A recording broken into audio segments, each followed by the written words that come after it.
Midnight Station, home of animated horror stories.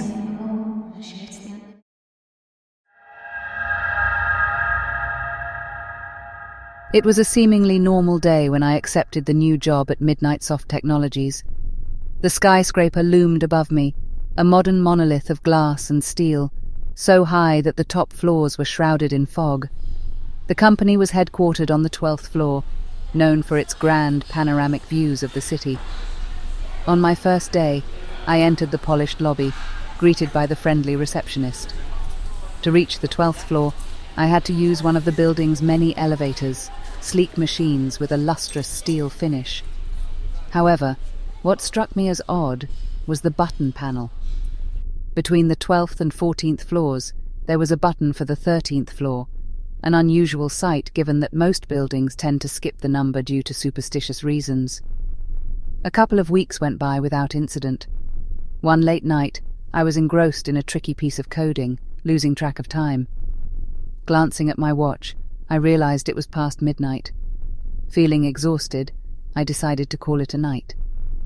As I stepped into the elevator, the silence of the night felt unnerving.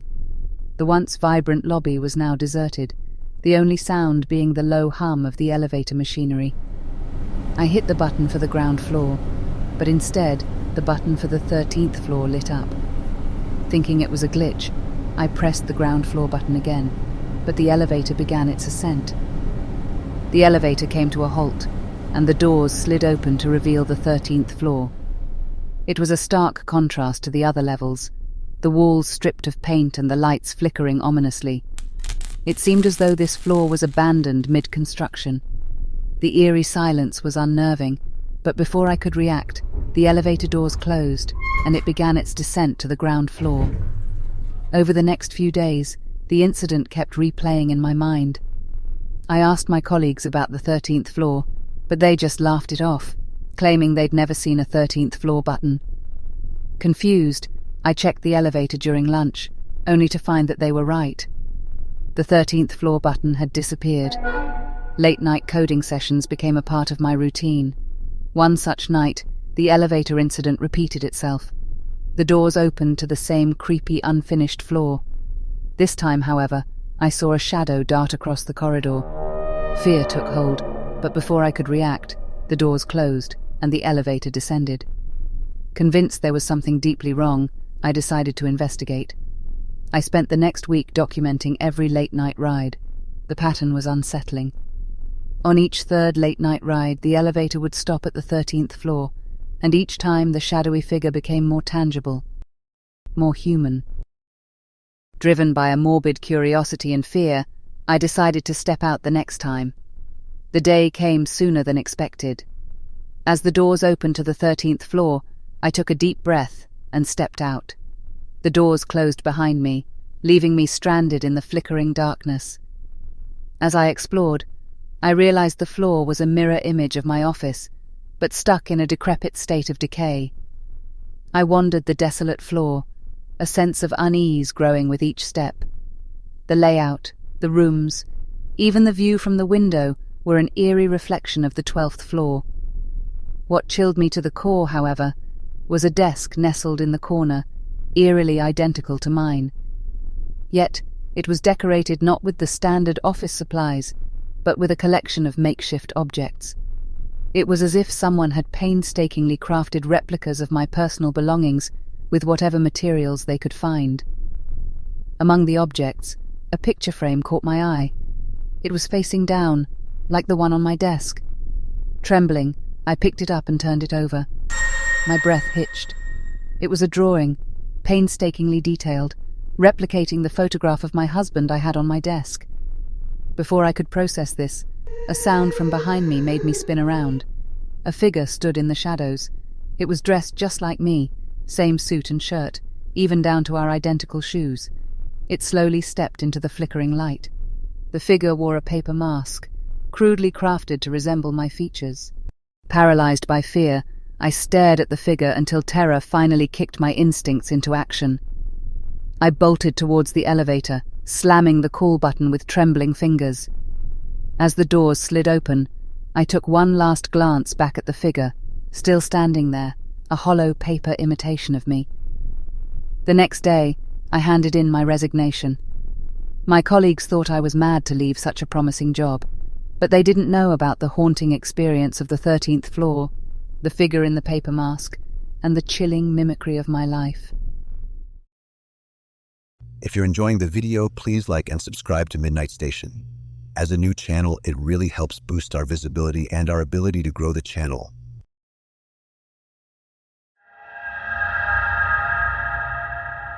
I never thought something so mundane as an elevator ride could turn into a waking nightmare. But here I am, stuck in a metal box, suspended between reality and something far more sinister. It started as an average Tuesday. I was working late in my office on the 30th floor of the aging Wentworth building. As I finally decided to call it a night, I wearily stepped into the elevator, tapping the L button for the lobby. As the doors closed and the elevator hummed to life, I remember feeling an odd shiver creep up my spine. It was as if the elevator was plunging faster than normal. I stared at the floor indicator, 29, 28, 27, and then everything went dark. The elevator jerked to a halt, leaving me in complete darkness. I was disoriented for a moment, but then my phone's glow bathed the small space in a dim blue light. The floor indicator was dead, and the emergency button yielded no response. I was stuck. Hours began to pass. My calls for help were unanswered, echoing off the cold metal walls and returning to me as mocking reminders of my solitude. My initial panic eventually gave way to resigned anxiety as I realized I was stuck, possibly until morning. Then, something else happened. Something that turned my anxiety into raw terror. A reflection flickered into existence on the polished metal doors. A figure standing behind me, slightly stooped, barely visible in the dim light. I whirled around, my heart pounding, but there was nothing. I was alone. I convinced myself it was a trick of the light, my frazzled nerves playing tricks on me. But then, as I turned back, there it was again, a reflection of a figure, closer this time. I could hear it too, a low, rasping breath that filled the tiny space. I could feel it on my neck, cold and unpleasant, but there was nothing when I turned, only the eerie reflection on the door, persisting like a haunting mirage. Every time I looked directly at it, the figure would disappear, only to reappear the moment I looked away. I could see it moving closer in the reflection, but no matter how fast I turned, I never caught it. And then, a new horror dawned on me. The reflection on the door wasn't just getting closer, it was reaching out, its spectral hand extending towards my reflected image. Just as the entity's hand was about to wrap around the neck of my reflection, a sudden jolt startles me. The lights flicker back on, and the elevator springs back to life. The floor indicator begins to descend rapidly. 20, 15, 10, 5. I glance at the polished metal doors. The reflection.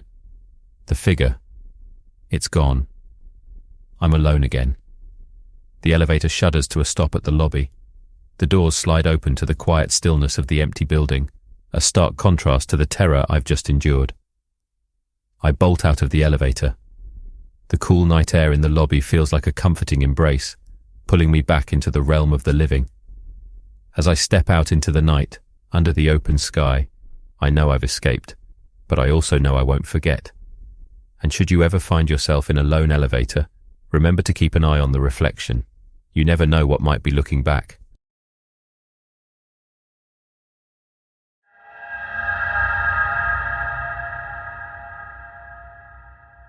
In the heart of a bustling city, there stands a towering skyscraper, a gleaming testament to human ambition. The building, known as the Arcs, is renowned for its architectural magnificence, yet an unsettling story revolves around its spine, an elevator that seemingly descends into the bowels of the earth, beyond the realm of the known. The tale begins with me, an ordinary engineer, who was employed to investigate and repair the elevator. I was no stranger to vertigo-inducing heights or nerve-rattling depths, so this task appeared routine. However, the recurring problem that plagued this elevator was anything but ordinary.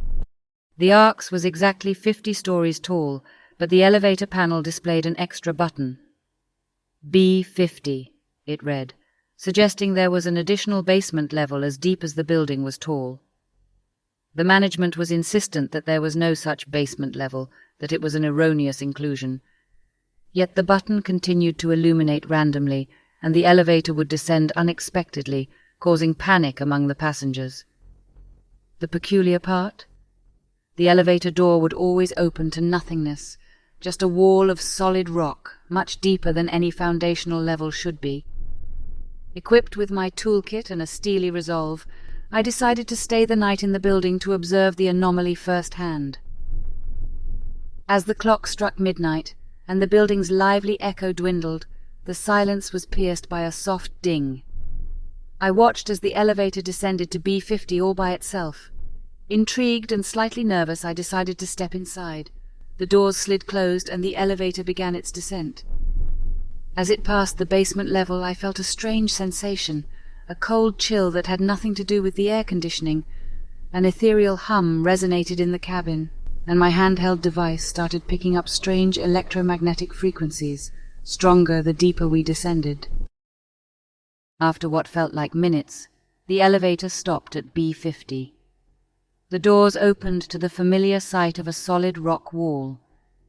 But as I squinted in the dim light, something strange became apparent. The wall wasn't just a blank slate of rock. It was etched with symbols, an alien language perhaps, gleaming with an otherworldly luminescence. Overwhelmed by a sense of dread, I instinctively pressed the button to ascend. To my dismay, nothing happened. The doors remained open, revealing the mysterious glyphs as the eerie humming grew louder. In a sudden panic, I pounded on the buttons, but the elevator refused to budge. Just then, I felt a gentle tremor under my feet, as if the ground below was shifting. The wall in front of me seemed to come alive, the symbols glowing brighter, pulsating with an energy that defied logic. They began to rearrange themselves, forming a phrase that I could somehow understand in my mind. It read, "The descent has just begun." The doors abruptly shut, and the elevator plunged deeper, ignoring my cries of protest. Down it went, beyond the foundations, beyond reason, beyond reality. The display kept ticking, B52, B53, B54, each number adding to my growing fear.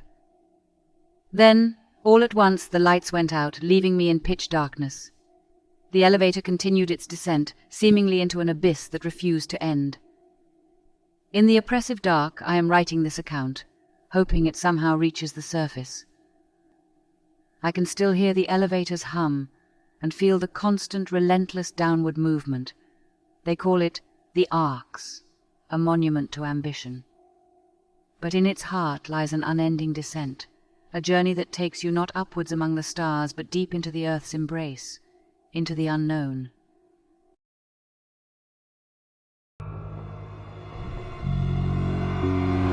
Animated horror stories. The Midnight Station.